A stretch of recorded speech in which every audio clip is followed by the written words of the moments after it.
Manchester City travelled to Goodison Park. Never an easy place to play. I know you know that firsthand, Hutch, in this one. But they managed to come away with a win. I could say it seemed like an off day for City. We were going to see if they would be as dominant as they were against Watford or not so dominant as they were against Norwich. But decent win. Decent win. The pressure was on, wasn't it? You know, Liverpool at one point had stretched their lead to 8.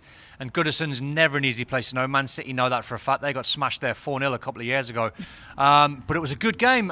You know, I know what it's like when I've captained an Everton side, and we always use the emotion of the Evertonians inside the stadium when it was always a part of our team talk. And I thought Everton, during that game, I thought Marco Silva's men played some good stuff, and they fed off the atmosphere inside the stadium. And as for City now, I know that you were saying that definitely Everton had a way of taking it to them and putting some of the pressure on them as well, especially there at the back, where we know has been a bit of a soft spot for City. So how worried should they be about this? Are they still missing some authoritative figure like a Vincent Kompany to really get things up to scratch? Yeah, I think so. It's going to take a little bit of time before John Stones is back, and obviously later on before Laporte comes back as well. And you could see what Pep wants to do with Fernandinho dropping back into that position. He's had them players over the years. He had Mascherano at Barca, and you know, Javi Martinez and Bayern, so he wants that midfield player that can play as a centre-half because they're comfortable on the ball. But you can quite clearly see defensively, that's not a good pair. They don't seem to work. They're not the quickest. They're not. Otamendi's not bad in the air, but you can target Fernandinho aerially. And Everton proved today, if you get at them down that side when Fernandinho is an emergency centre-half, you can actually trouble them. Well, I never thought I'd have to ask this. Is it enough at Manchester City? Now that you mentioned that pairing and that it just simply is not working. So is that there's just no hope of them being good enough to what City needs? Do we need to see City come January or next year's summer transfer window go shopping yet again? I think it's a good point. And I think in the UK papers they were linked with Soyuncu at Leicester. So that's out. Not desperate, that would be unfair because Soyuncu is a good defender.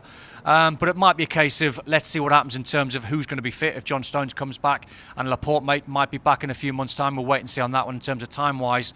But still, when you look at City, it's almost like City have got an arrogance to say, we're not great defensively. We might give a goal or two away. But we'll outscore you. Well, exactly. And it took Pep today to go to his bench, and Bernardo Silva came off the bench. David Silva came off the bench. Aguero came off the bench. So it was like, how many weapons do you want? It was almost nice. It was almost like it was unfair because the amount of quality and you know, world-class players that were coming off the bench for them, you just knew at some point if they get chances, they're going to put them away. And sparing a quick thought for Everton, because we know that the pressure has been mounting on Marco Silva in this one. So how do you think he's going to be feeling after this? Well, after the game, the Evertonians clapped their team off, and rightly so today, because they couldn't have done much more. Yes, they can take an odd chance or two, but they played with emotion. As I said, they put a real shift in. There were some very, very good individual performances, but it was just one of those days when you analyse how the game went. At the end of the game, the last 20 minutes, City had too much quality. All right, well, props to Everton and props to Manchester City. They've managed to do exactly what they had to do to try and keep pace with Liverpool. Thanks so much for watching ESPN on YouTube. And for more sports highlights and analysis, be sure to download the ESPN app. And for premium content and live streaming, subscribe to ESPN Plus.